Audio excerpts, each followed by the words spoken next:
e ao estrangeiro residente no Brasil.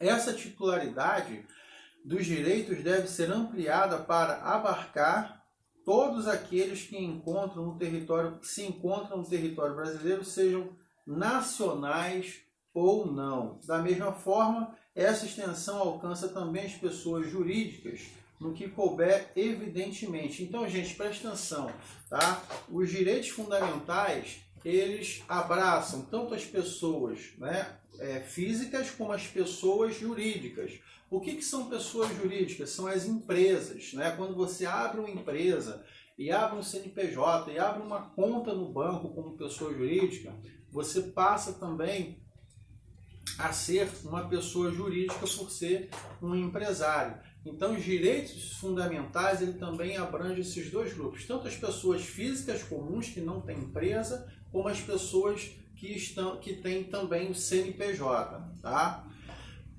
Classificação dos direitos fundamentais segundo a nossa Constituição. A classificação prevista em nossa Constituição permite identificar 5 classes de direitos e garantias fundamentais: direitos e garantias individuais e coletivos, direitos sociais, direitos de nacionalidade. O que é um direito de nacionalidade? Por exemplo, você vai para outro país, né? E a sua esposa está grávida, só que o seu filho nasce lá. Você tem direito, se você quiser, você pode pegar o seu filho e ir lá na embaixada brasileira daquele país, né? Naquela área específica por direito, e registrar o seu filho como brasileiro. Você tem esse direito, tá bom? Direitos políticos que você tem, você pode fazer parte de um partido, você pode se candidatar para vereador ou para prefeito, né, desde que haja um interesse seu.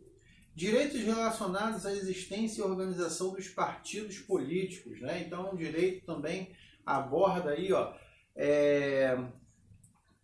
os direitos fundamentais abordam também o direito da organização de partidos políticos, tá? Direitos e garantias individuais e coletivos, o próximo tópico, tá? Os direitos e garantias individuais e coletivos estão alencados no artigo 5º da nossa Constituição Federal, o maior de todos os seus artigos, que, em seus 78 incisos, trata do tema organizando por assuntos. Aí nós temos aí o princípio da igualdade, no artigo 5, né?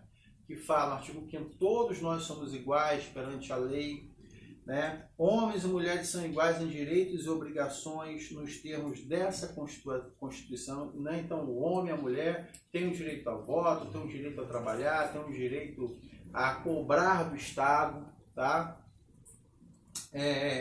No caput do artigo 5, destaca a importância desse princípio ao afirmar que todos são iguais perante a lei, embora não pareça para muitos, mas legalmente nós somos iguais perante a lei, tá?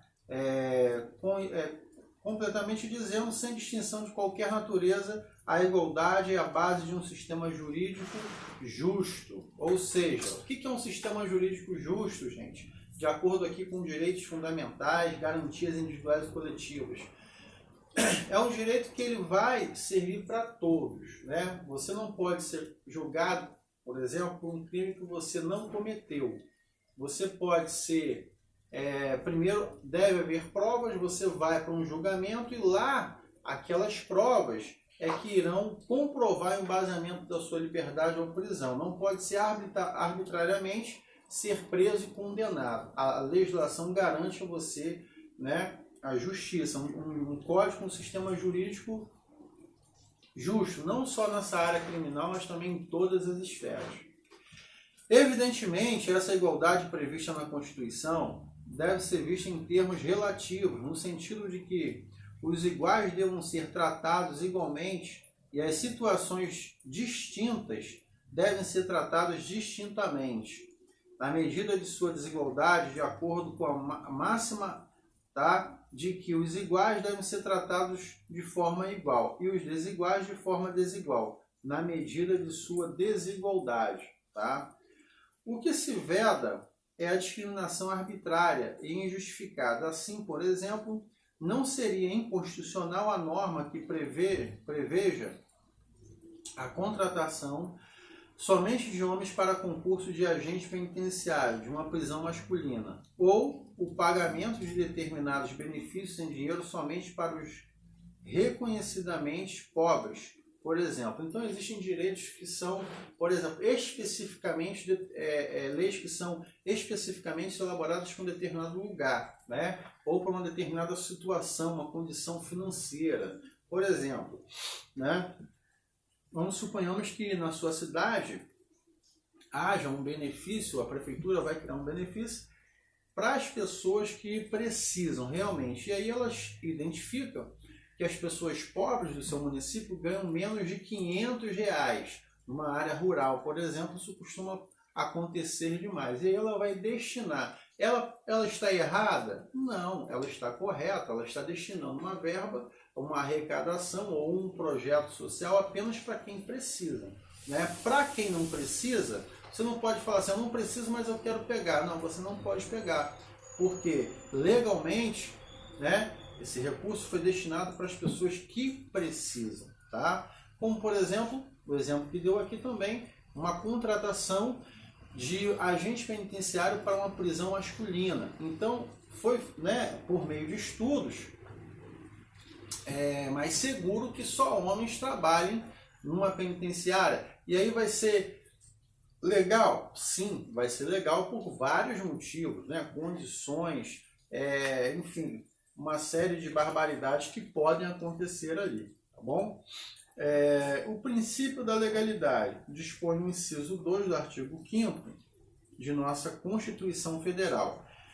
Ninguém será obrigado a fazer ou deixar de fazer alguma coisa senão em virtude de lei. Então, o que norteia o nosso comportamento, aquilo que podemos ou não fazer, são as leis. Não porque uma outra pessoa ou terceiro vai dizer para a gente que nós estamos proibidos de fazer algo, tá? O que norteia o comportamento do cidadão é a vigência da lei, tá bom? Sendo o Brasil um Estado democrático de direito, a lei encontra-se acima dos particulares e do próprio Estado, tá?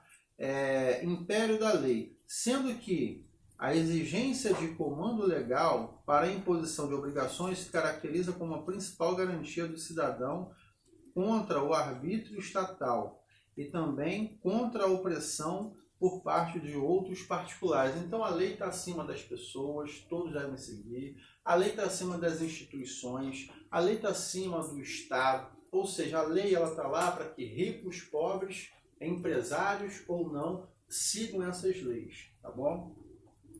A palavra lei aqui deve ser identificada no sentido de uma das espécies normativas previstas no artigo 59 de nossa Constituição Federal, tá? Emendas constitucionais aprovadas passam a integrar a Constituição Federal sem qualquer distinção em relação às normas originárias. Por exemplo, são o caso das leis complementares, né, que complementam a lei. O que é uma lei complementar? A lei que vai complementar uma outra lei, né, tornar essa lei melhor, mais justa.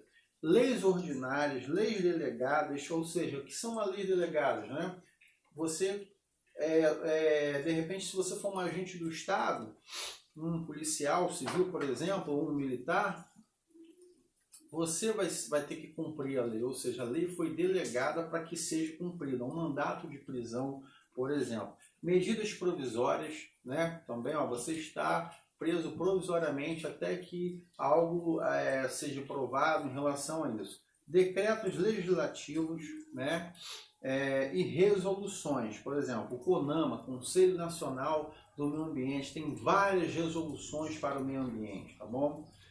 Evidentemente, para que a lei possa impor obrigações ou restringir direitos, deve ser elaborada de acordo com as regras do processo legislativo, tá? E isso nós veremos no próximo bloco do nosso vídeo. Aguarda aí.